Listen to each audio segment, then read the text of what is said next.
Hi எல்லாருக்கும். இது ஒரு ஹனி கேக் ரெசிபி தான். ஸோ வாங்க ரெசிபி எப்படி பண்ணுறதுன்னு பார்க்கலாம். மெஷர்மெண்ட் வந்து டிஸ்கிரிப்ஷனில் கொடுத்துருக்கேன், செக் பண்ணிக்கோங்க. ஒரு பவுல் எடுத்துக்கலாம். பவுலில் வந்து தயிர் ஆட் பண்ணிவிட்டு அது கூடவே vanilla essence, powder sugar add பண்ணி நல்லா சுகர் வந்து கரையிற அளவு நல்லா மிக்ஸ் பண்ணி எடுத்துக்கணும். இப்போது மைதா, பேக்கிங் பவுடர், பேக்கிங் சோடா இது மூணுத்தையுமே ஆட் பண்ணி நல்லா ஃபைனாக சளிச்சு எடுத்துக்கோங்க. சளிச்சாதான் கட்டி இல்லாமல் வரும். சளிச்சதுக்கு அப்புறமா இதையும் நல்லா ஒரு ஜென்டில் மிக்ஸ் கொடுத்துக்கோங்க. ஓவர் மிக்ஸ் பண்ணிடுவாங்க, ஜென்டிலாக மிக்ஸ் பண்ணுங்க போதும். மிக்ஸ் பண்ணதுக்கு அப்புறமா லாஸ்டா ஸ்பேச்சுலா வச்சு அந்த கார்னர்ல இருக்கிற மாவு எல்லாமே மிக்ஸ் ஆகிற மாதிரி மிக்ஸ் பண்ணிக்கோங்க. இப்போ நான் 6 inch tin யூஸ் பண்ணியிருக்கேன். யூஸ் பண்ணி நம்ம பேட்டர் ரெடி பண்ணி அதில் ஆட் பண்ணிக்கலாம். அதுக்கப்புறமா ஒரு 2 stick வச்சு ஃபுல்லாக வந்து இந்த ஏர் பபிள்ஸ் எல்லாமே ரிமூவ் பண்ணி விட்டுருங்க.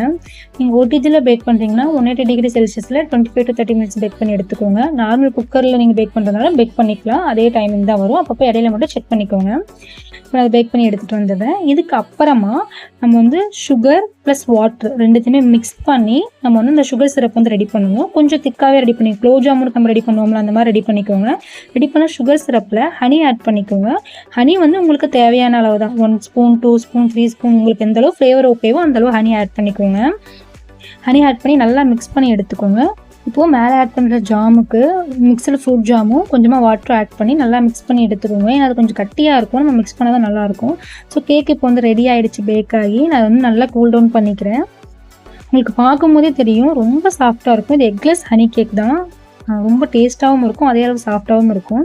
நல்லா கூல் பண்ணி எடுத்துக்கோங்க. கூல் பண்ணதுக்கப்புறமா அந்த மேலே இருக்கிற போர்ஷன் இருக்குது இல்லைங்களா, அதையுமே வந்துட்டு லைட்டாக நைஃப் வச்சு கட் பண்ணி ஃபுல்லாக ரிமூவ் பண்ணி எடுத்துருங்க.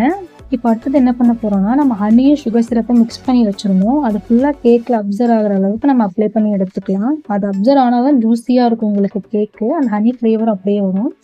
இப்போ என்ன பண்ணணும்னா, மிக்சர் ஃப்ரூட் ஜாம் வச்சுருந்தோம் இல்லைங்களா, அதை வந்து மேலே ஃபுல்லாக ஈவனாக அப்ளை பண்ணிவிட்டு உங்களுக்கு வேணும்னா நீங்கள் பீசஸ் போட்டு சர்வ் பண்ணிக்கலாம். இல்லைன்னா நீங்கள் அப்படியே ஃபுல் ஸ்லாபாக வச்சு ஒரு பர்த்டே கேக் மாதிரி நீங்கள் ப்ரெசென்ட் பண்ணிக்கலாம். ஸோ நான் வந்து இப்போ வந்து பீஸ் போட்டுடுறேன். பீஸ் போடும்போது அவ்வளோ சாஃப்டாக இருந்துச்சு, அந்த ஜூஸினஸ் அப்படியே தெரிஞ்சது நம்ம பீசஸ் போடும்போதே. இப்போ வந்து டெசிக்னேட் கோகோனட் எடுத்துக்கலாம். நம்ம ஆல்ரெடி வச்சுருந்த சுகர் சிரப்பில் கேக்கை வந்து நல்லா டிப் பண்ணி எடுத்துட்டு 4 கார்னர்ஸுமே நம்ம டெசிக்னேட் கோகோனட்டையும் டிப் பண்ணி எடுத்துடலாம். டெசிக்னேட் கோகோனட் வந்துட்டு உங்களுக்கு நியர்பை இருக்கிற கேக் ஷாப்பு, கேக் ஹோல்சேல் திங்ஸ்லாம் ஷாப் சேல் பண்ணுவாங்கல்ல, அங்கே இல்லைன்னா ஆன்லைன்லேயும் உங்களுக்கு அவைலபிளாக இருக்கும், இல்லை சூப்பர் மார்க்கெட்லாம் இருக்கும், நீங்கள் அங்கேயே பர்ச்சேஸ் பண்ணிக்கலாம். ஸோ இப்போ ஒரு பீஸ் எடுத்து உங்களுக்கு நான் வந்துட்டு ஸ்கூப் பண்ணி காட்டுறேன் பாருங்கள், ரொம்ப சூப்பராக இருந்துச்சு. அப்படியே அந்த டெலிஷியஸ் அப்படியே இருந்துச்சு. ஸோ மறக்காமல் அந்த ரெசிபியை ட்ரை பண்ணி பாருங்கள். ரெசிபி எப்படி வந்துச்சுன்னு கமெண்ட்டில் சொல்லுங்கள். பாய்.